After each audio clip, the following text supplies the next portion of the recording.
আউযুবিল্লাহি মিনাশ শাইতানির রাজিম বিসমিল্লাহির রহমানির রহিম।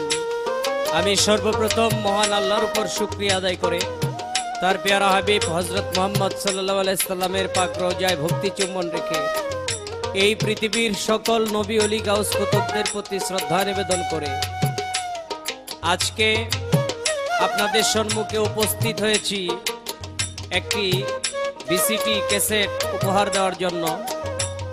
এই ক্যাসেটের শিরোনাম গুরু শিষ্য।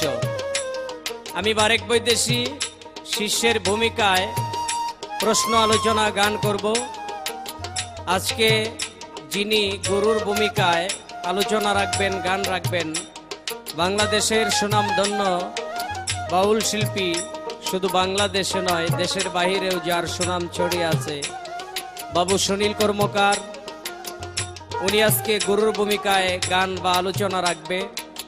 তো আজকে আপনাদেরকে আরেকটি কথা না বললেই নয়, ইতিপূর্বে আর কোনো ক্যাসেটের মাধ্যমে আপনারা যার গান শুনেন নাই, যার আলোচনা শুনেন নাই, তো বাবু সুনীল কর্মকার আমার সঙ্গীত গুরু, ওনাকে আমি অনেকভাবে অনুরোধ করে এই ক্যাসেটে গান করার জন্য হাজির করেছি, আলোচনা করার জন্য হাজির করেছি। তো চেষ্টা করব এমন কিছু কথা বা আলোচনা আপনাদেরকে শোনাইতে, যে কথা, যে আলোচনা শুনলে যারা এখনো গুরু মুর্শিদ ধরে নাই, যারা এখনো কোনো তরিকার অন্তর্ভুক্ত হইয়া কোনো পীরের হাতে হাত দিয়া বায়াত গ্রহণ করেন নাই, তাদের এই কাজটা করার জন্য মন উতলা হবে, বা এই কাজটা করলে কি হবে এই বিষয়টা তারা বুঝতে পারবে। ওই বিষয়ের উপরেই আজকে আমার গান থাকবে। তাই সর্বপ্রথম আমার গুরুর প্রতি আমার যে আরাধনা, আমার যে প্রার্থনা, ওই প্রার্থনা দিয়েই বা ওই প্রার্থনার গান দিয়েই আমার পালার গান শুরু।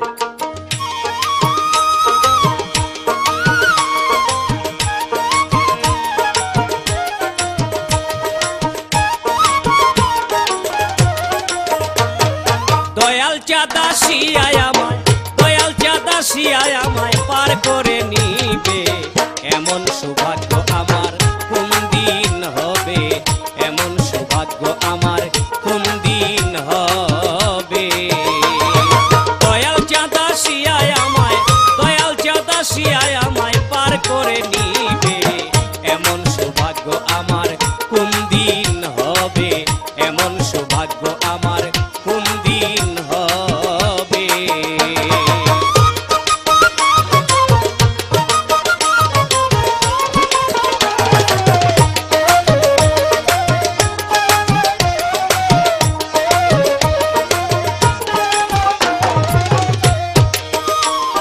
সাধনার বল আমার কিছুই নাই,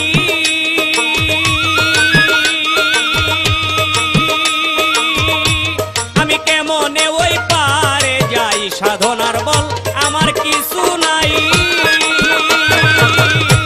আমি কেমনে ওই পারে যাই, কুলে বসে দিচ্ছি দুহাই, কুলে বসে দিচ্ছি দুহাই, ও পার ভেবে, এমন সৌভাগ্য আমার কোন দিন হবে, এমন সৌভাগ্য আমার কোন দিন হবে। দয়াল চাঁদা শিয়ায় আমায়, দয়াল চাঁদা শিয়ায় আমায় পার করে নিবে, এমন সৌভাগ্য আমার কোন দিন হবে, এমন সৌভাগ্য আমার কোন দিন হবে।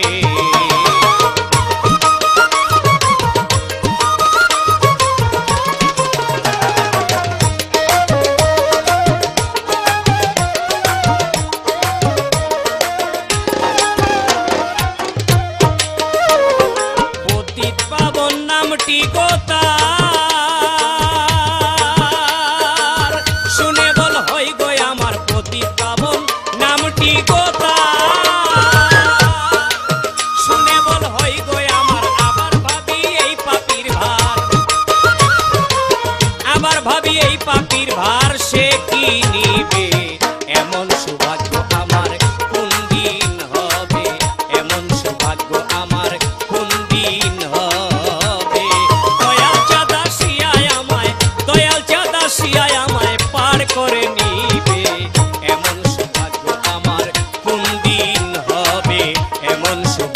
আমার কোন দিন হবে।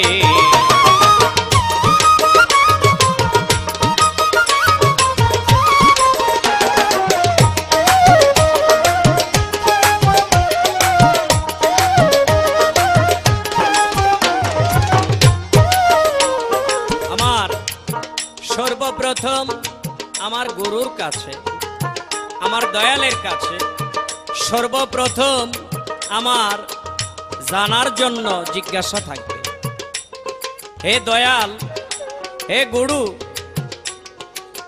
এই পৃথিবীর মধ্যে আমরা যারা মানুষ রূপী আছি, আমাদের তো প্রত্যেকটা মানুষেরই নিজস্ব একটি ধর্ম আছে। কেউ হিন্দু, কেউ মুসলিম, কেউ খ্রিস্টান, কেউ বৌদ্ধ, বিভিন্ন মানুষ বিভিন্ন ধর্মের অন্তর্ভুক্ত। তো আমার এই জায়গায় একটু জানার ইচ্ছা জাগে এই, আপনি যে আমার গুরু, আপনি যে আমার দয়াল, আপনার নিজস্ব কোনো ধর্ম আছে কিনা? যদি আপনার নিজস্ব কোনো ধর্ম থাকে, আমি একজন মুসলমান, আমি মুসলমানের ঘর থেকে জন্ম নিয়েছি, আমি জানি আমার ধর্ম ইসলাম। তে আমি যদি আপনার শরণাপন্ন হই, আপনার হাতে হাত দেয়া মুরিদ হই, বায়াত গ্রহণ করি, তাহলে আপনার যদি নিজস্ব কোনো ধর্ম না থাকে, তাহলে আমি কোন ধর্মের অন্তর্ভুক্ত হব? আর যদি থাকে, তাহলে আপনার ওই ধর্মটার কি নাম? আর আমি আপনার কাছে প্রথম মুরিদ হব, বায়াত হব, এরকম না। এই পৃথিবীর মধ্যে লক্ষ লক্ষ মানুষ কোনো না কোনো চৈতন্য মানুষের হাতে হাত দেয়া বায়াত হইছে, মুরিদ হইছে। যদি তাই হয়, তাহলে এই জায়গায় আমার একটু জানার বিষয়, আমার একটু জানার ইচ্ছা, সর্বপ্রথম যে মানুষটা বায়াত গ্রহণ করেছিল, সে কোন তরিকার অন্তর্ভুক্ত হইয়া বায়াত গ্রহণ করেছিল? এই দুইটি কথা। আপনার নিজস্ব ধর্ম যদি থাকে, ওই ধর্মটা কি? আর সর্বপ্রথম যে বায়াত হয়েছিল, সে কোন তরিকার অন্তর্ভুক্ত হইয়া বায়াতটা হয়েছিল? এই পর্যন্তই আমার দয়ালের কাছে, আমার গুরুর কাছে জানার ইচ্ছা প্রথম স্টেজে।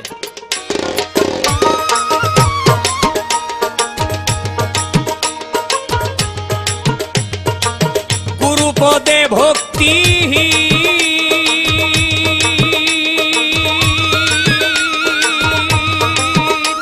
আমি পরে রইলাম চিরদিন, গুরুপদে ভক্তি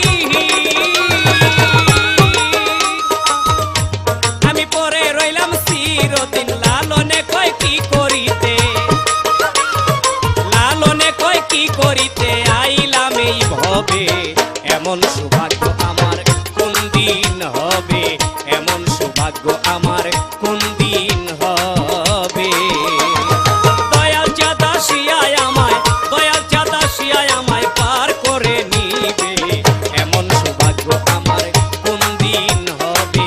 এমন সৌভাগ্য আমার কোন দিন হবে? আমার দয়াল চাঁদা শিয়ায় আমায়, দয়াল চাঁদা শিয়ায় আমায় পার করে নিবে, এমন সৌভাগ্য আমার কোন দিন হবে? এমন সৌভাগ্য আমার কোন দিন হবে?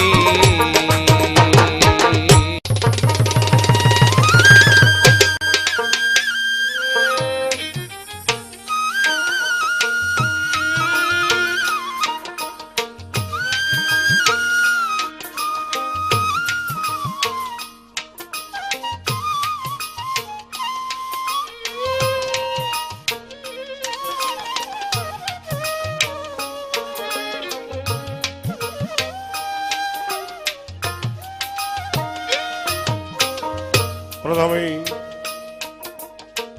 পরম করুণাময়ের নাম স্মরণ করে উপস্থিত সকল সুধীবৃন্দ এবং সকল গুরু ভক্তগণ, সবার প্রতি আমার ভক্তি নিবেদন করে আজকের গানের পালা গুরু শিষ্য। শিষ্যের ভূমিকায় বারেক বৈদেশী, গুরুর ভূমিকায় আমি সুনীল কর্মকার। তাই আমাকে প্রশ্ন করা হয়েছে, তো আসলে গুরু হওয়ার যোগ্যতা লাগে, সেই যোগ্যতা আসলে আমার নাই। যদি আপনাদের দয়া থাকে আমি চেষ্টা করব অল্প সময়ের মধ্যে কিছু বলার জন্যে। তার প্রশ্ন আসলো, আপনি যে গুরু, আমরা কেউ ইসলাম ধর্মের, কেউ সনাতন ধর্মের, কেউ খ্রিস্টান ধর্মের। আপনি যে গুরু, আপনার নিজস্ব কোনো ধর্ম আছে কিনা? আমি জবাব করব, আমি আমার পালার উপরে একটি গান করে আমি তার সম্পূর্ণ কথার মীমাংসা দিব। আরেকটি প্রশ্ন শুনলাম যে চিশতিয়া, কাদরিয়া, নকশবন্দিয়া, মুজাদ্দাদিয়া এর বাইরে আরো কোন তরিকা আছে কিনা, আমি তাও জবাব করব।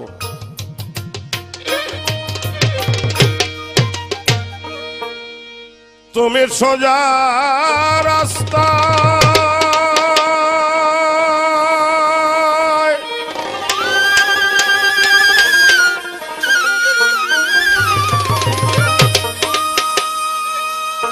চলো রে মন,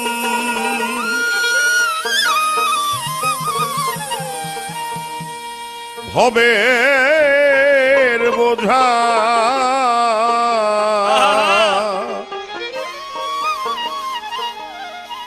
নিয়ে মাথে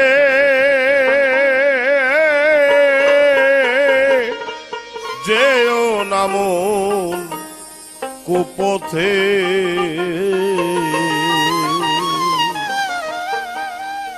পায়ে ধরে কই গুরু ভজ যেও নামন কুপথে।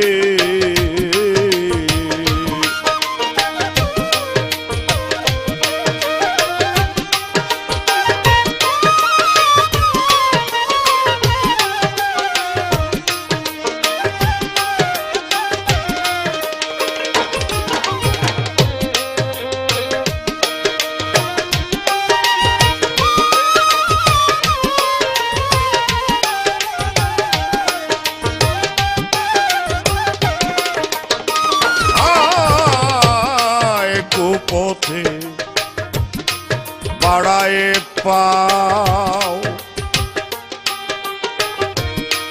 দুঃখ পেও না মাথা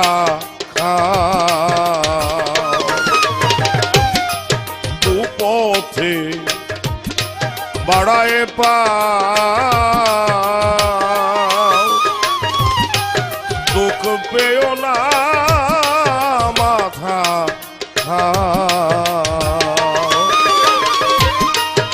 আনন্দে হরি গুণ গাও,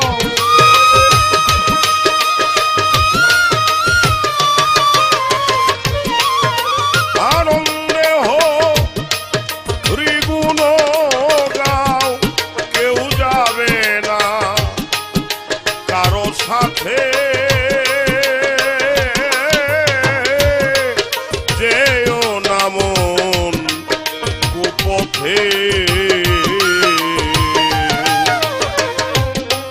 পায়ে ধরে কই গুরু ভজ যেও নামন কুপথে।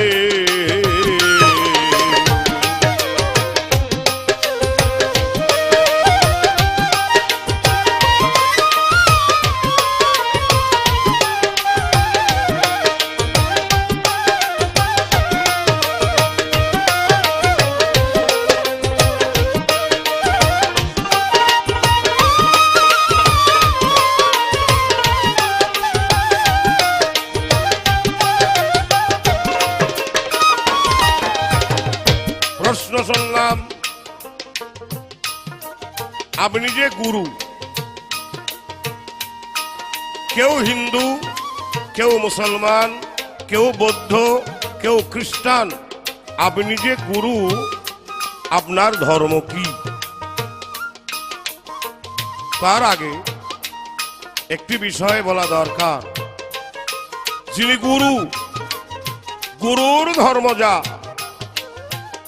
নবী করিম সাল্লাল্লাহু আলাইহি সাল্লামের ধর্ম ছিল তা, নবী করিম সাল্লাল্লাহু আলাইহি সাল্লামের ধর্ম ছিল যা, ইব্রাহিম খলিলুল্লাহর ধর্ম ছিল তাহাই। এখন সেই ধর্ম অনুসারী হলো যারা গুরু, তারা বা যিনি গুরু। সেই ধর্ম অনুসারী যদি কেউ না হয়, তাহলে সেই মানুষ গুরু হওয়ার যোগ্যতা রাখে না। গুরু হিন্দুও না, মুসলমানও না, গুরু বৌদ্ধও না, গুরু খ্রিস্টানও না। ইব্রাহিম খলিলুল্লাহ যে ধর্ম পালন করতেন, যে ধর্ম বিশ্বাস করতেন, সেই ধর্মকে বলা হয় একাত্মবাদী ধর্ম। নবী করিম সাল্লাল্লাহু আলাইহি সাল্লাম যে ধর্ম বিশ্বাস করতেন, সেই ধর্ম একাত্মবাদী ধর্ম। গুরুরা যে ধর্ম বিশ্বাস করে, সেই ধর্ম একাত্মবাদী ধর্ম। তাইলে ইব্রাহিম খলিলুল্লাহর ধর্ম যা, নবীর ধর্মও তা, গুরু যা যে তার ধর্মও তা। এক ঈশ্বরের প্রতি, এক আল্লাহর প্রতি বিশ্বাস যার মধ্যে নাই, সেই মানুষ গুরু হতে পারে না। এখন প্রশ্ন আসলো গুরুর ধর্ম নিয়া। গুরু একাত্মবাদী ধর্ম পালন করে। এখন তুমি যদি গুরুকে আত্মসমর্পণ করো, তোমার গুরুতে বিশ্বাস যদি জন্মে, তাহলে তুমিও সেই একাত্মবাদী ধর্মের অনুসারী হয়ে গেলে। গুরু তোমাকে ধরতে হবে, আর গুরু না ধরা পর্যন্ত এই একাত্মবাদী ধর্ম সম্পর্কে জ্ঞান তোমার মধ্যে আসার কোনোই সম্ভাবনা নাই। গুরু তোমাকে ধরতে হবে। এই দেশে আমরা অনেক মানুষ দেখি, তারা গুরুবাদীর বিপক্ষে কথা বলে থাকেন। আমরা হাদিস দলিল দিয়ে তার প্রমাণ দিতে পারি। যার পীর নাই, যার মুর্শিদ নাই, তার মুর্শিদ শয়তান। প্রমাণ মসনবী শরীফ, মৌলানা জালালউদ্দিন রুমি রহমতুল্লাহ আলাইহি। গুরু সবাই ধরতে হবে। গুরু না ধরা পর্যন্ত তুমি যে মানুষ, মানুষ খাতায় তোমার নাম লিপিবদ্ধ করা হইবে না। আরেকটি প্রশ্ন আমার কাছে জিজ্ঞাসা করা হলো তরিকা সম্পর্কে। একটি কথা আমি তোমারে বলি, তুমি চিশতিয়া বলো, কাদরিয়া বলো, নকশবন্দিয়া বলো, মুজাদ্দাদিয়া বলো, যত তরিকাই তুমি বলো না কেন, মূল তরিকা হলো তরিকায় মুহাম্মদিয়া। মূল তরিকা তরিকায় মুহাম্মদিয়া। এই তরিকা যদি না থাকে, তাহলে এই চিশতিয়া, কাদরিয়া, নকশবন্দিয়া, মুজাদ্দাদিয়া এই কোনো তরিকাই হইতো না, একটি তরিকা যদি না হইতো। হযরত আলী করিমুল্লাহ ওয়াজহু, নবুয়তের যুগ শেষ হয়ে গেল, বেলায়েতের যুগ শুরু। হযরত আলী করিমুল্লাহ ওয়াজহু থেকে আমরা একটা বিষয় বলতে পারি, তখন কিন্তু চিশতিয়া, কাদরিয়া, নকশবন্দিয়া, মুজাদ্দাদিয়া কিছুই ছিল না। তাইলে আমরা বলতে পারি হযরত আলী করিমুল্লাহ ওয়াজহু নবী করিম সাল্লাল্লাহু আলাইহি সাল্লামের কাছে যে বায়াত গ্রহণ করেছিলেন, সেই তরিকার নাম তরিকায়ে মুহাম্মদী।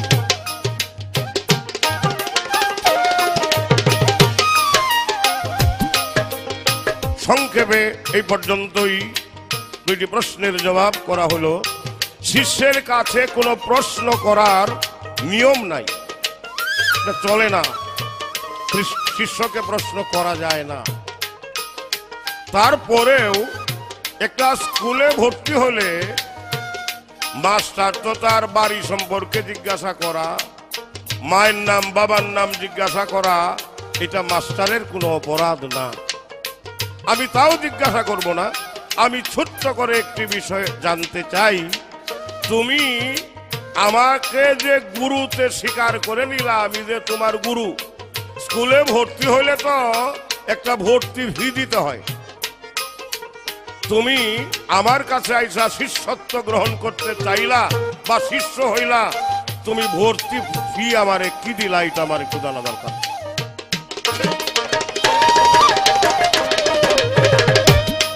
হায় আসবে সমন বাঁধবে রে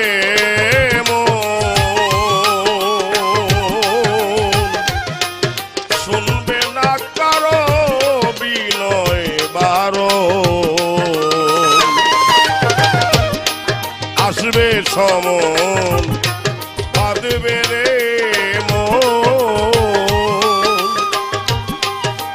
শুনবে না কারো বিনয় বারো।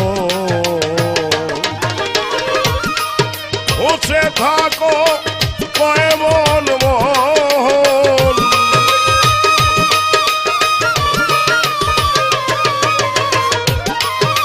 বসে থাকো কয় মন মন, ধরে চরণ তোর হাতে মন, ধরে চরণ তোর হাতে।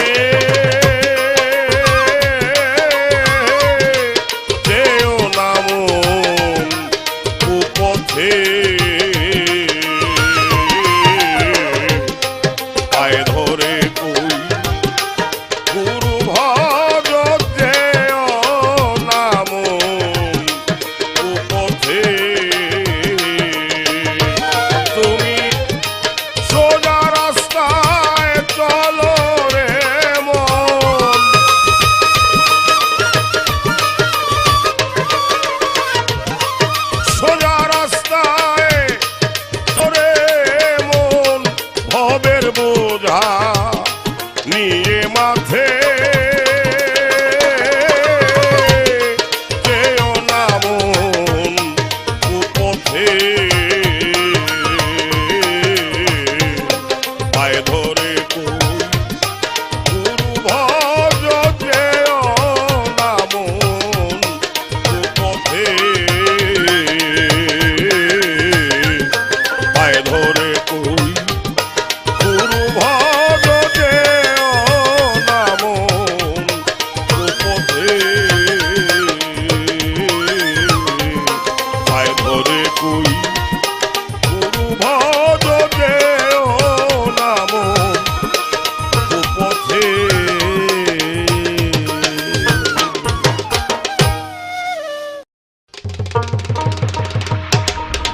ধন্যবাদ। আমার দয়াল, আমার গুরু, আমার যা প্রশ্ন ছিল, যা জানার বিষয় ছিল, খুব সুন্দরভাবে মীমাংসা করে আমার কাছে, আসলে শিষ্যের কাছে প্রশ্ন রাখা যায় না, এ কথা সত্য। তো এরপরও একটি কথা আমার দয়াল, আমার গুরু আমার কাছে চেয়েছেন, যে কথাটা হলো, আমি যে ওনার স্কুলে ভর্তি হইতে গেলাম, ওই ভর্তি ফিস এটা কি দিয়ে আমি তার স্কুলে ভর্তি হব। তো আমার একটি গান, এই গানের পরে আমার এই আলোচনা থাকবে ইনশাল্লাহ।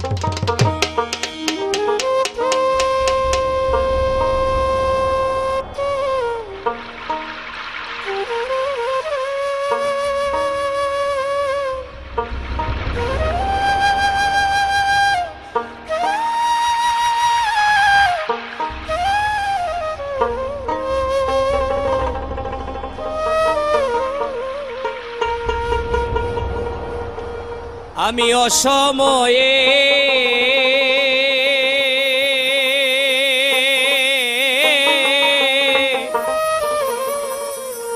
ধরলাম পারি রে,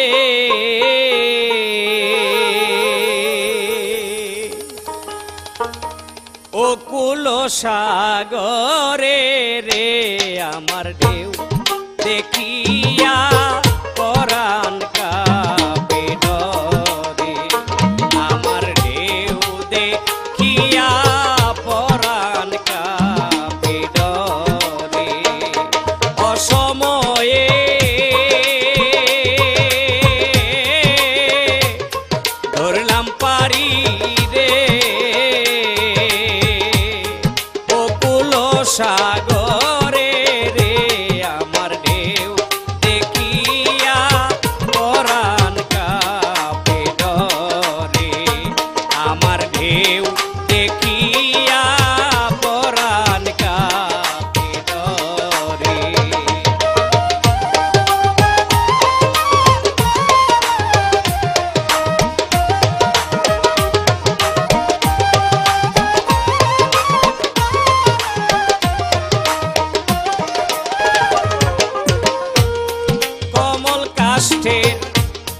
নৌকা খানি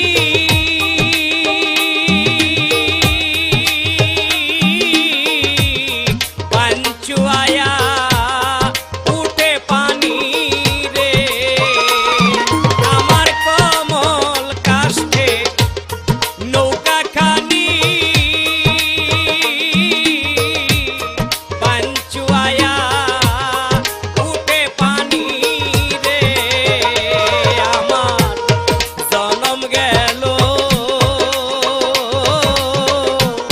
সেই পানি সিঁচিয়া রে আমার ঢেউ দেখিয়া পরাণ কাঁপে ডরে আমার ঢেউ দেখিয়া পরাণ কাঁপে ডরে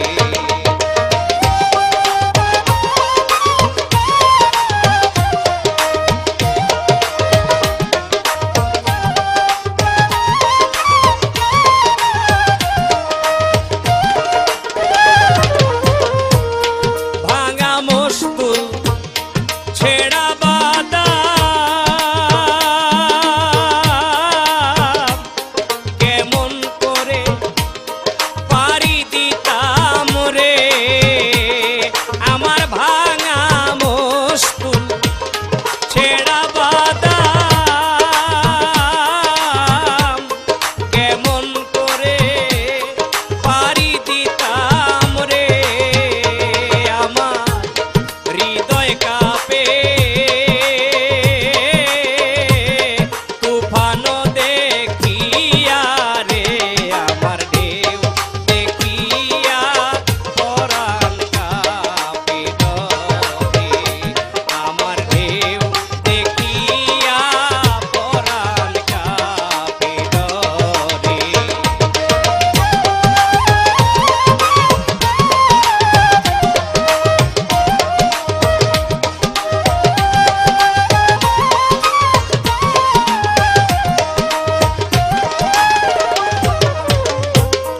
আমার দয়ালের আমার কাছে ফিসের প্রয়োজন আমি কি ফিস দিব আমার দয়ালকে আসলে স্কুলে ভর্তি হইতে গেলে তো একটা ফির প্রয়োজন হয় এটা কি আমি আমার দয়ালের স্কুলে আমার মুর্শিদের স্কুলে মুর্শিদের পাঠশালায় ভর্তি হব আমার দেবার মতো কোনো টাকা পয়সা ধন দৌলত কিছুই নাই আমার কিছুই নাই আমার এমন কোনো ধন দৌলত এমন কোনো সম্পদ নাই যা দিয়ে আমি আমার দয়ালের মন সন্তুষ্ট করব যা দিয়ে আমি আমার দয়ালের কাছে মুরিদ হব বায়াত হব তবে একটা জিনিস আমার আছে কোন জিনিস আমি আমার দয়ালের চরণে আমি আমার দয়ালের রাঙ্গা পায়ে আমার ভক্তিটুকু আমার আজিজিটুকু আমার মিনতিটুকু আমি দিতে পারবো এছাড়া আর আমার দেবার কিছু নাই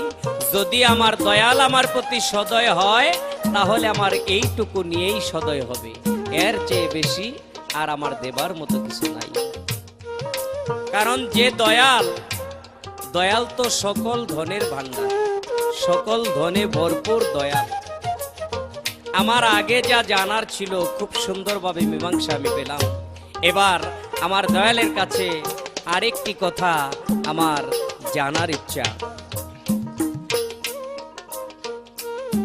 এই যে মুরিদ বা বায়াত অনেকেই হয় আমি আমার দয়ালের কাছে এই জায়গায় একটি কথা জানবো আমি যদি আমার দয়ালের একত্ববাদের ধর্ম বা এই ধর্মের অধিকারী আমিও হইয়া যাই আমি যদি তার অনুসারী হই তাহলে আমার ধর্মটাও একত্ববাদ তাইলে আমি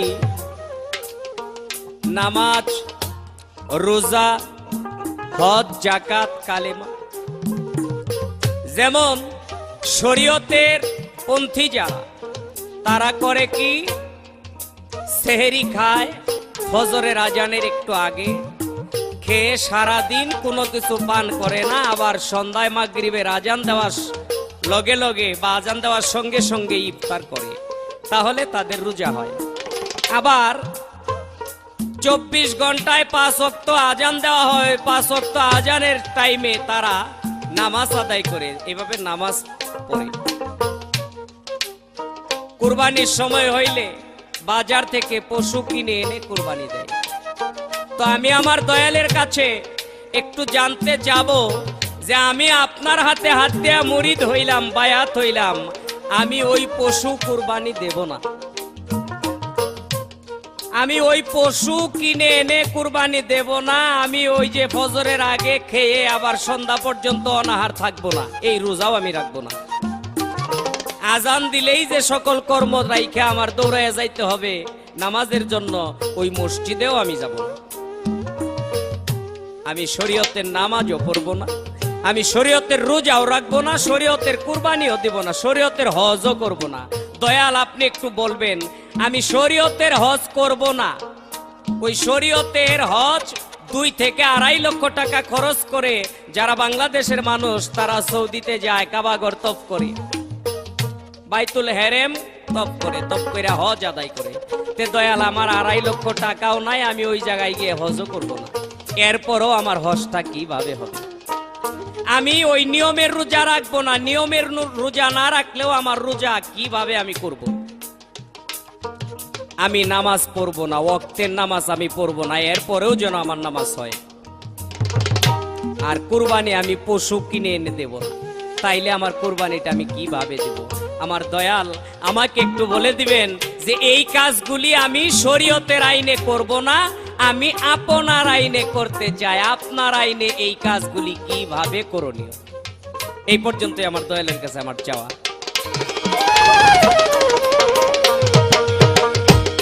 মুর্শিদ নামে ধরলাম পারি,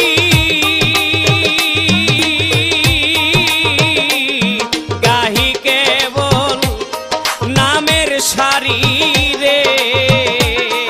আমি মুর্শিদ নামে ধরলাম পারি,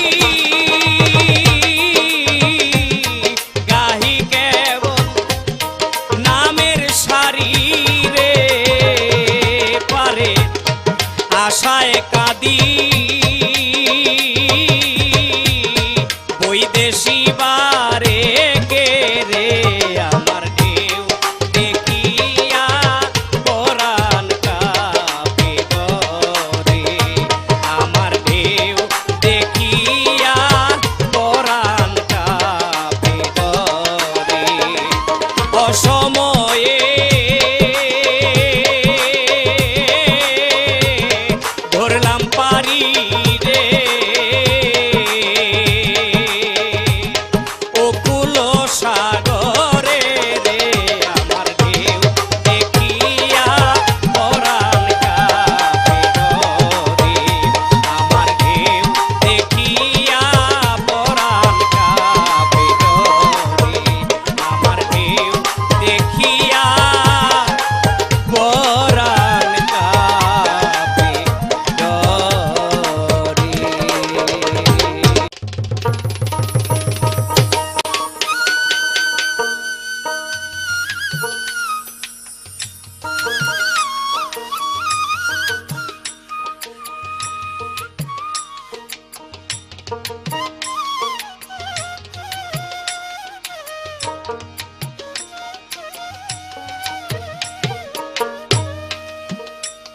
ভক্তের কাছে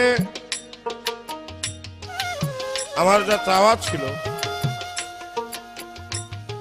সুন্দরভাবে তার জবাব করে আমার কাছে তার এখন জানার বিষয় হলো যে আমি গুরু ধরব, গুরু ধরার পর যে নামাজ মানে 5 বার আজান শুনে মসজিদে যেতে হয়, গিয়ে নামাজ পড়তে হয়, সেই নামাজ আমি পড়ব না।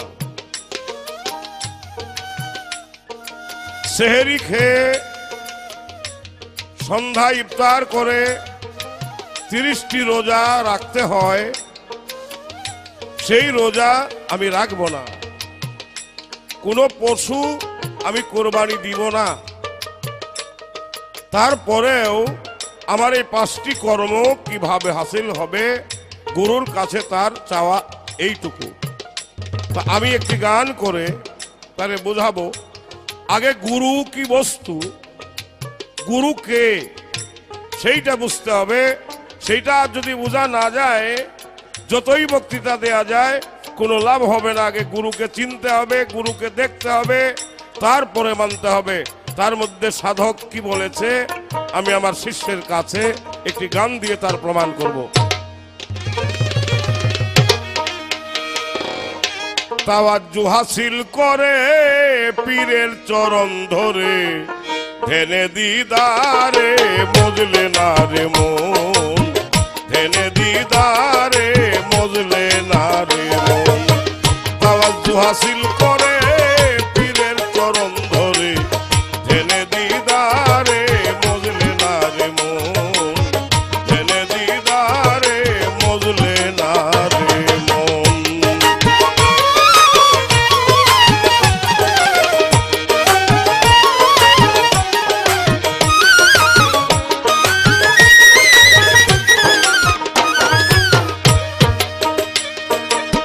চাহেরা পীরের স্রোতে থাকলে আছে এই জগতে, না থাকলে নাই তোমার বিশ্বাসের কারণ। চাহেরা পীরের স্রোতে থাকলে আছে এই জগতে, না থাকলে নাই তোমার বিশ্বাসের কারণ। বিশ্বাস বিহনে মিলবে না এই জীবনে, রয়ে সয়ে থাকলে শেষে পাবে দর্শন। ধেনে দিদারে মজলে না রে মন। তাওয়াজ্জু হাসিল করে পীরের চরণ ধরে, ধেনে দিদারে মজলে না রে মন, ধেনে দিদারে মজলে না রে মন।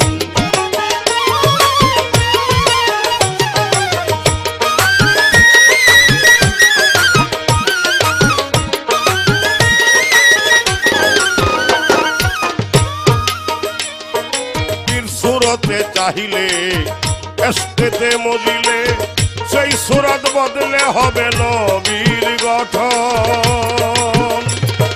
পীর সুরতে চাহিলে এস্তেতে মজিলে, সেই সুরত বদলে হবে নবীর গঠন।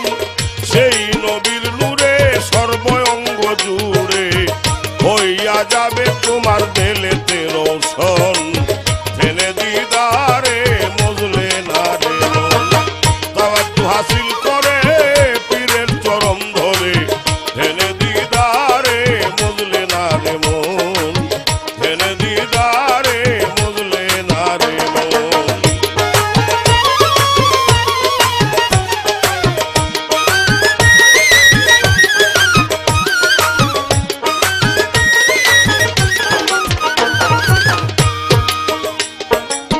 তুমি পীরের কাছে গিয়ে এই নামাজ তুমি পড়বে না, এই রোজাও তুমি রাখবে না, এই হজেও তুমি যাবে না, এই কোরবানিও তুমি করবে না। কিন্তু একটা বিষয় আছে, তার প্রশ্ন হলো যে এটা আমি করবই না, আমি করব কি? আসলে মূল যে বিষয়, তুমি যত নামাজ, যত রোজা, যতই হজে যাও আর যতই কুরবানি করো, কোনো লাভ নাই। মূলত তোমার একটি কাজ করতে হবে, সেই কাজটি হলো নামাজ তোমাকে পড়তে হবে। সেটা কোন নামাজ? সাধক তার গানে বলেছে, ফাওয়াইলুল লিল মুসাল্লিনা, বলছে আল্লাহ কোরআনে, ভেদ বুঝিয়া পড়ে নামাজ মুমিনে। আসলে মুমিন কারা? যারা গুরুবাদ বিশ্বাস করে, যারা গুরু ধরা লোক, তারাই প্রকৃত মুমিন। তারা যে নামাজ, সেই নামাজ যতই শরীয়তের মানুষ, সাধারণ মানুষ যতই নামাজ পড়ুক না কেন, সেই নামাজ যদি বর্জক ঠিক না করা হয়, তাহলে সেই নামাজ কোনো কাজে আসবে না। বাউল শাহ আব্দুল করিম তার এই গানটির মধ্যে বলেছে, বর্জকে মন ঠিক না হলে মন ভুলাবে শয়তানে। তুমি যতই নামাজ পড়ো, যাই কিছু করো না কেন, তোমার যদি বর্জক ঠিক না হয় তাহলে কোনো নামাজই কাজে আসবে না। তাহলে বর্জকটা কি? এটা ধ্যান। সেটা কি? গুরুমূর্তি ধ্যান। তুমি যদি গুরুমূর্তি ধ্যান করো তবেই তোমার নামাজ আদায় হয়ে যাবে। তাহলে এখন দেখো, তুমি এই নামাজ পড়বে না সেই নামাজ পড়বে, সেটা তোমার বিবেচনার উপরে নির্ভর করে। কুরবানি, পশু কুরবানি, গরু, ছাগল, ভেড়া, বকরি তুমি কুরবানি দিবে না, না দিলেও তোমার চলবে। তোমার ভিতরে একটি পশু আত্মা আছে, সেই পশু আত্মাটি যদি কুরবানি করে ফেলতে পারো তবে তোমার এই বাহ্যিক জগতের এই পশু কুরবানি করার কোনো প্রয়োজন হবে না। আর যতই তুমি কুরবানি করো তোমার কোনো লাভ নাই যে পর্যন্ত তোমার এই দেহের পশু আত্মাটি কুরবানি করা না হয়। তাহলে এইটা একমাত্র গুরুবাদী মানুষ ছাড়া আর কারো পক্ষে সম্ভব না। নামাজ, রোজা। এখন রোজা কি? ভোরে সেহরি খেয়ে সন্ধ্যা ইফতার করা। আসলে রোজা বুঝতে হবে রোজা কি। রোজাটাকে বলা হয় সিয়াম সাধনা। সিয়াম সাধনা কি? আত্মসংযম। তুমি যতই সেহরি খাও আর যতই ইফতার করো আর যতই তুমি রোজা থাকো কোনো লাভ হবে না তোমার যদি আত্মসংযম এবং ইন্দ্রিয় সংযম না হয়। মূলত রোজা হইল সেইটা যদি তুমি করতে পারো এই রোজার কোনো প্রয়োজন তোমার আর হবে না।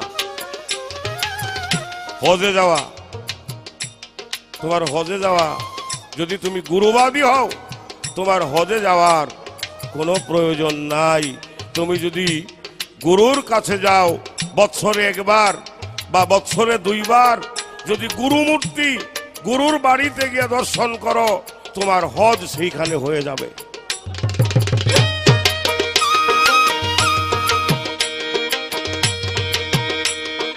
পীর সুরতে চাহিলে এসকেতে মজিলে সেই সুরত বদলে হবে নবীর গঠন। সেই নবীর নূরে সর্বঙ্গ জুড়ে হইয়া যাবে তোমার দিলেতে রোশন। ধ্যানে দিদারে মজলে না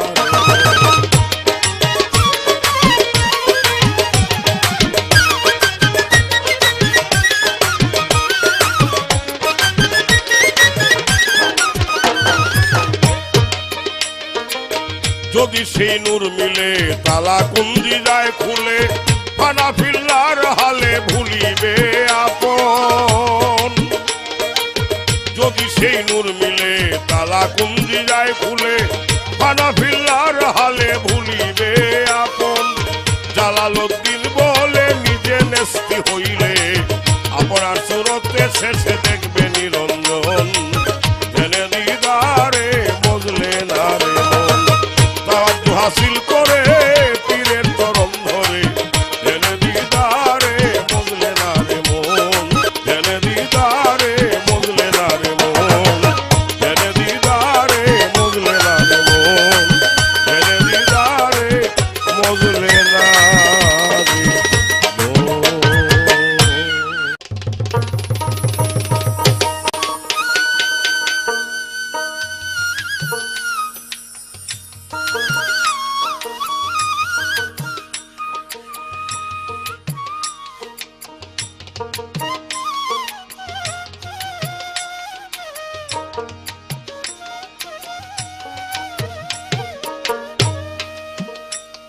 ভক্তের কাছে আমার যা চাওয়া ছিল সুন্দরভাবে তার জবাব করে আমার কাছে তার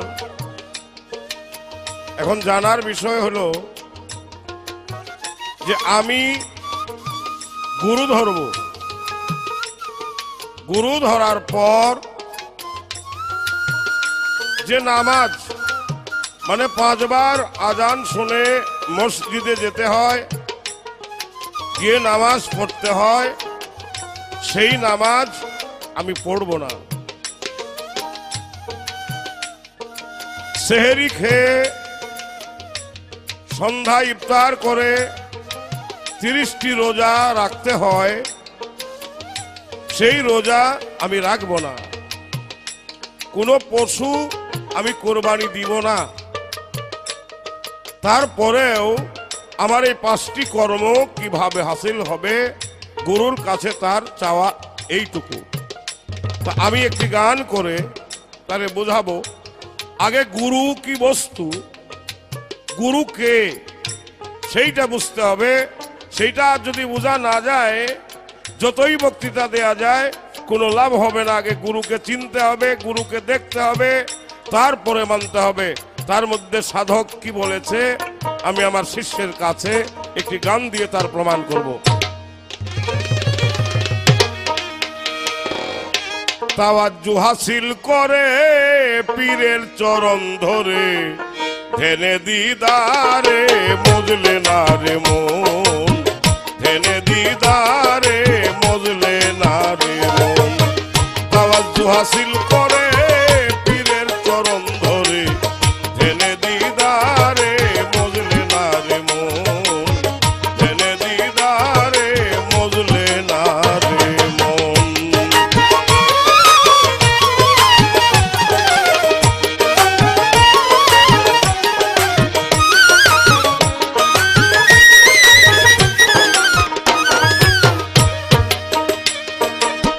জাহেরা পীরের সুরতে থাকলে আছে এই জগতে, না থাকলে নাই তোমার বিশ্বাসের কারণ। জাহেরা পীরের সুরতে থাকলে আছে এই জগতে, না থাকলে নাই তোমার বিশ্বাসের কারণ। বিশ্বাস বিহনে মিলবে না এই জীবনে, রয়ে সয়ে থাকলে শেষে পাবে দর্শন। ধেনে দিদারে মজলে না রে মন। তাওয়াজ্জু হাসিল করে পীরের চরণ ধরে, ধেনে দিদারে মজলে না রে মন, ধেনে দিদারে মজলে না রে মন।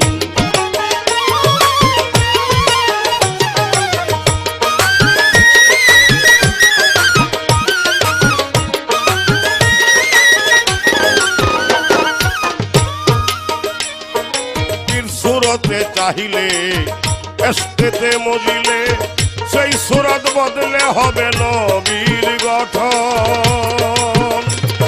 পীর সুরতে চাহিলে এস্তেতে মজিলে, সেই সুরত বদলে হবে নবীর গঠন। সেই নবীর নূরে সর্ব অঙ্গ জুড়ে হইয়া যাবে তোমার দেলেতে রোশন। ধেনে দিদারে মজলে না রে মন।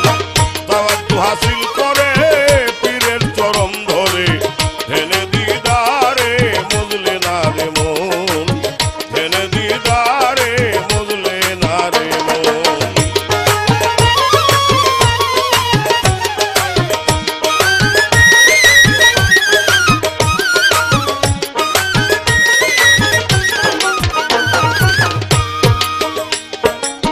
তুমি পীরের কাছে গিয়ে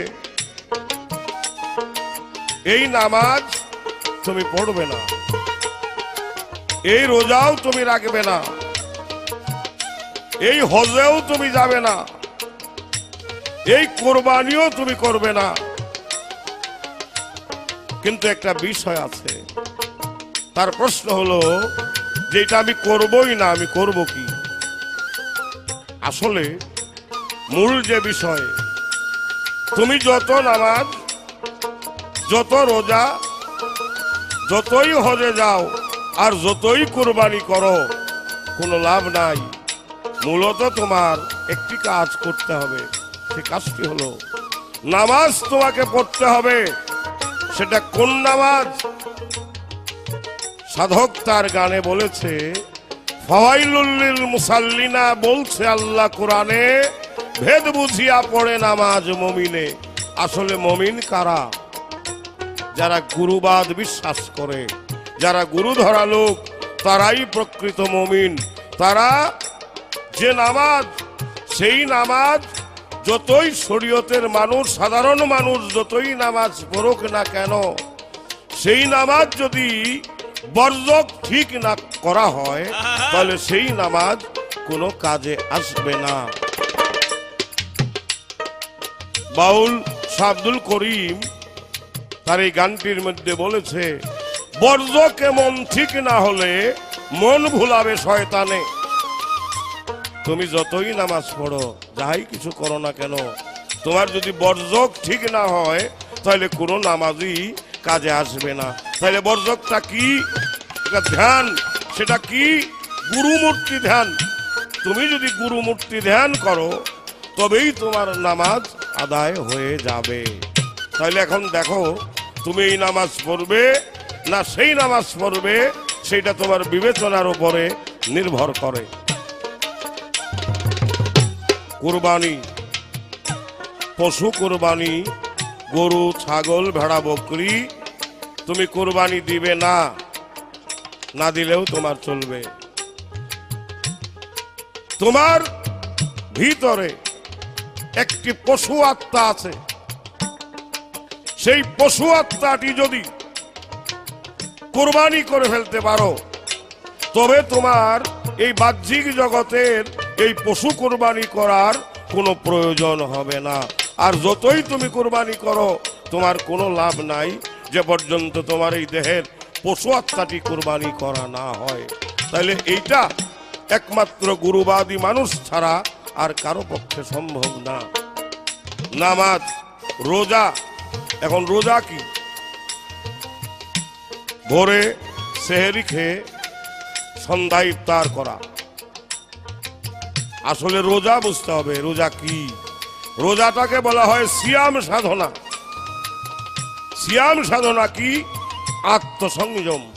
তুমি যতই সেহরি খাও আর যতই ইফতার করো আর যতই তুমি রোজা থাকো কোনো লাভ হবে না তোমার যদি আত্মসংযম এবং ইন্দ্রিয় সংযম না হয়।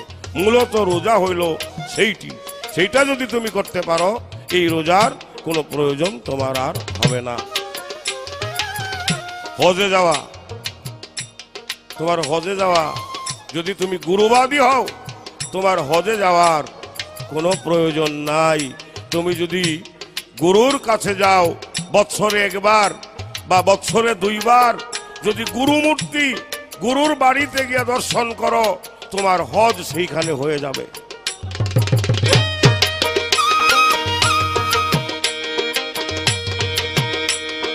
পীর সুরতে চাহিলে এসকেতে মজিলে সেই সুরত বদলে হবে নবীর গঠন।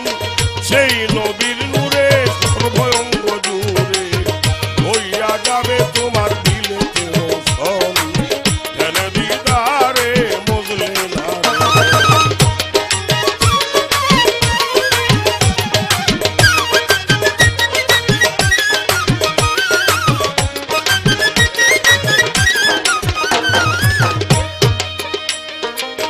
যদি সেই নূর মিলে তালা কুঞ্জি যায় খুলে ফানা ফিল্লার হালে ভুলিবে আপন। যদি সেই নূর মিলে তালা কুঞ্জি যায় খুলে ফানা ফিল্লার হালে ভুলিবে আপন। জালালউদ্দিন বলে নিজে নেস্তি হইলে আপনার সুরতে শেষে দেখবে নিরঞ্জন। জেনে দিদারে মজলে না রে মন। তাওয়াজ্জু হাসিল করে পীরের চরণ ধরে জেনে দিদারে মজলে না রে মন। জেনে দিদারে মজলে না রে মন। জেনে দিদারে মজলে না রে মন। জেনে দিদারে মজলে না রে মন।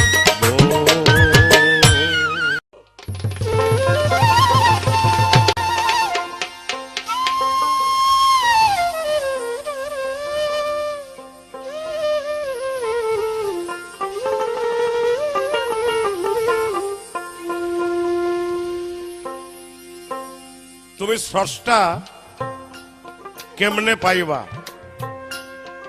আল্লাহকে তুমি কেমনে দেখবা, এই কথা বলারই তোমার কোনো প্রয়োজন ছিল না। তার কারণ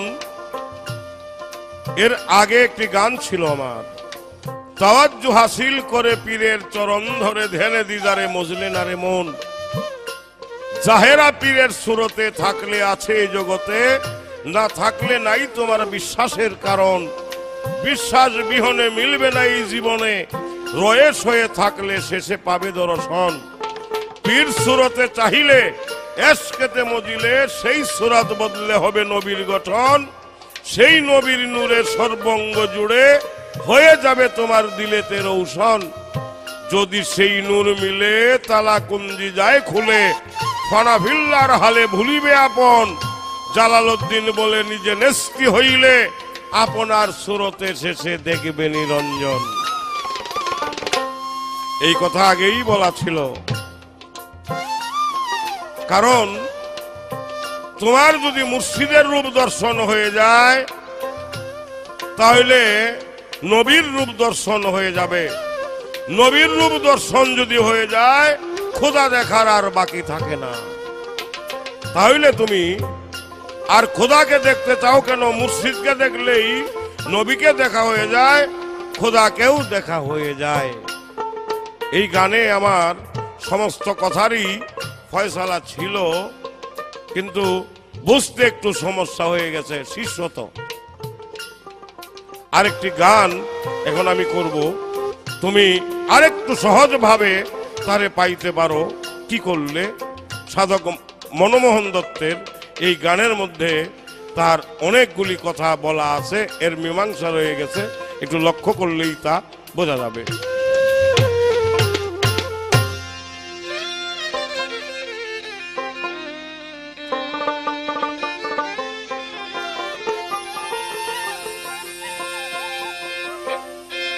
দুই চোখের জলার প্রাণের টান,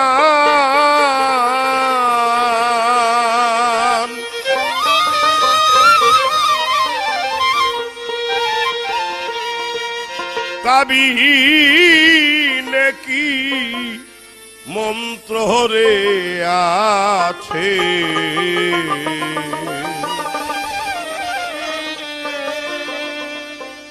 প্রাণের প্রাণ কাছে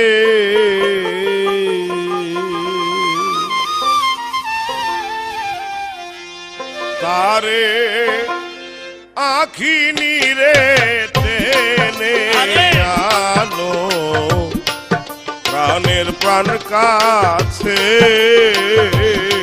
তারে আখি নিরে টেনে আনো, প্রাণের প্রাণ কাছে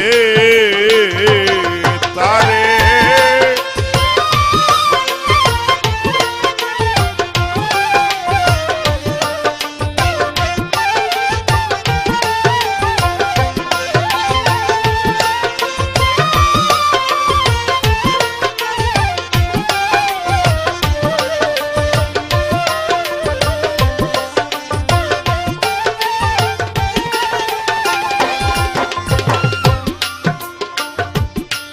প্রাণ ভরা করুণ সুরে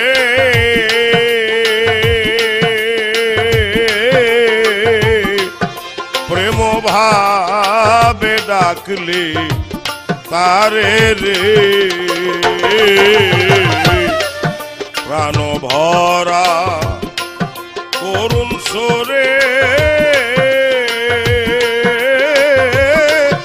প্রেম ভাবে ডাকলে তারে রে,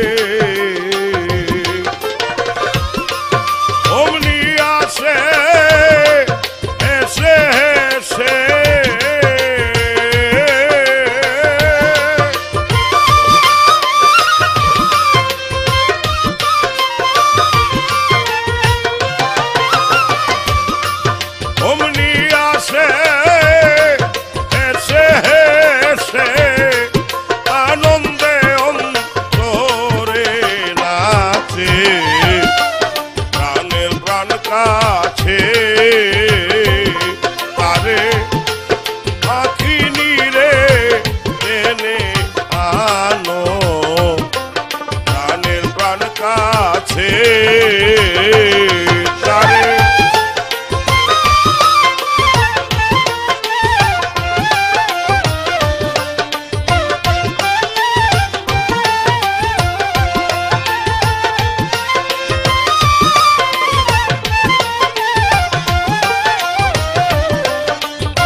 রে খেলায় খেলে প্রাণ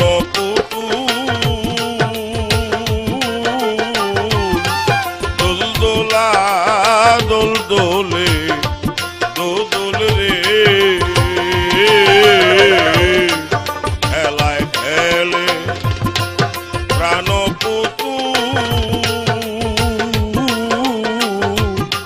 দোলদোলা দোলদোলে দোদোল রে যে পাইয়াছে সেই খেলার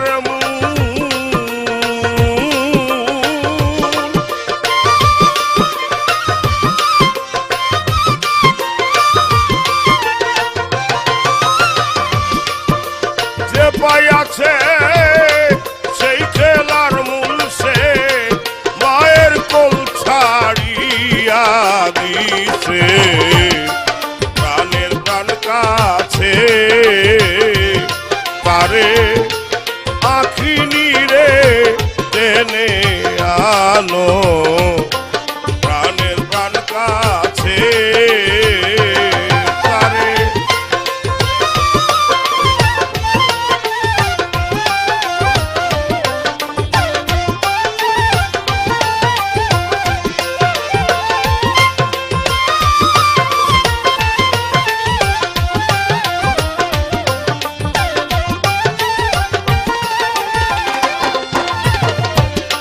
প্রেমের আভাস পাইয়া মনোমোহন প্রেমের আভাস পাইয়া মনোমোহন গাছতলাতে করছে রোদন রে ও প্রেমের আভাস পাইয়া মনোমোহন গাছতলাতে করছে রোদন রে শুনবে কবে কর্মবন্ধন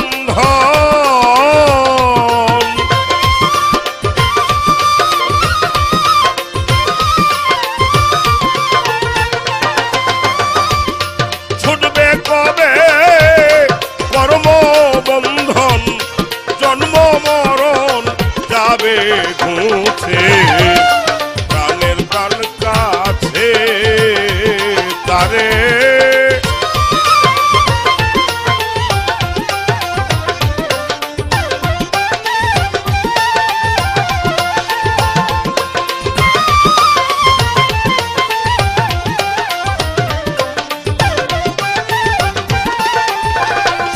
তুই চোখের জলার প্রাণেরই টান সেবিনে কি মন্ত্র আছে প্রাণের প্রাণ কাছে তারে আখি নিরে টেনে আনো প্রাণের প্রাণ কাছে তারে আখি নিরে টেনে আনো প্রাণের প্রাণ কাছে তারে আখি নিরে টেনে আনো প্রাণের প্রাণ কাছে তারে আখি নিরে টেনে আনো প্রাণের প্রাণ কাছে